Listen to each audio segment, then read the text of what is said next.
Hello guys, welcome to my channel. আজকের ভিডিওতে আমি ফিল অ্যান্ড ওপাসিটির মাঝখানে ডিফারেন্সটাকে ডিসকাস করব। সবার আগে আমরা একটা টেক্সট টুল নিয়ে টেক্সট লিখে নিই।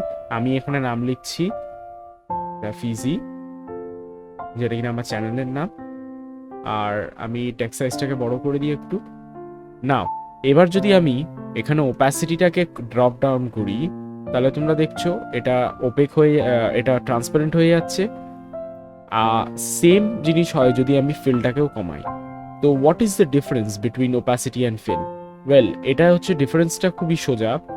যদি আমি এই লেয়ারটির ওপরে ডাবল ক্লিক করি এবং এই লিস্ট লেয়ার স্টাইল থেকে যদি আমি এখানে কোনো একটা স্ট্রোক অ্যাপ্লাই করি, ধরে না আমি একটা স্ট্রোক অ্যাপ্লাই করলাম, আমি 29 পিক্সেলের একটা স্ট্রোক অ্যাপ্লাই করলাম।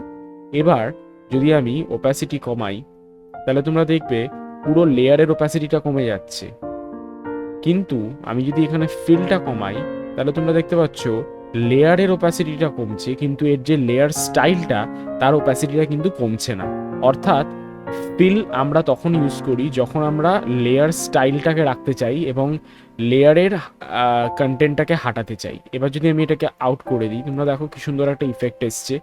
আমি যদি স্ট্রোকটাকে একটু কম করে দিই, আমি এখানে ধরে নাও 20 দিলাম, তাহলে তোমরা দেখো কি সুন্দর একটা ইফেক্ট চলে এসছে। একটা স্ট্রোক, মনে হচ্ছে এই গ্রাফিক্সির এই লেখাটির স্ট্রোক পাত দিয়ে এটা তৈরি করা হয়েছে লেখাটা, কিন্তু অ্যাকচুয়ালি সেটা না। এটা আমরা ফিলটাকে অফ করে রেখেছি। ফিলটাকে যদি আবার আমরা ফুল করে দিই, তাহলে কিন্তু আবার এই রেড কালারটা চলে আসবে। তো এইটা খুবই একটা ইন্টারেস্টিং এবং ইম্পর্ট্যান্ট পার্ট, যেটা কিনা অনেকেই জানে না।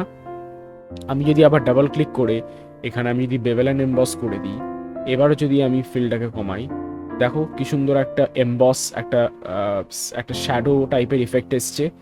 তো এইটা হচ্ছে ডিফারেন্স ওপাসিটি অ্যান্ড ফিলের। আশা করি তোমরা বুঝতে পেরেছো। যদি বুঝতে পেরে থাকো, তাহলে আমার চ্যানেলটাকে শেয়ার করো, আমার চ্যানেলটাকে সাবস্ক্রাইব করো, লাইক করো, শেয়ার করো ভিডিওটাকে।